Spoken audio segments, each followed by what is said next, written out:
Deus, agradecendo por esse momento.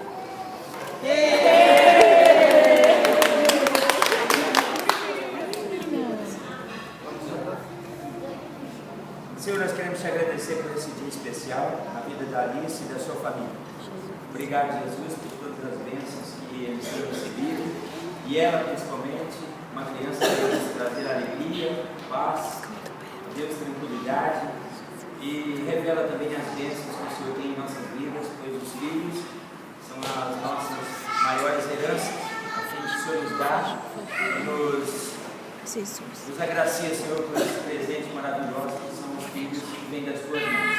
Te louvamos neste dia pela vida da Alice, pelo João Miguel, também a Deus pelos seus pais, e todos aqueles que estão aqui, os amigos, parentes, vieram de várias regiões e estão aqui, ó Deus, para prestigiar esse momento. E nós também queremos agradecer ao Senhor, ó Deus, por tudo que o Senhor tem feito nesta família e em nossas vidas.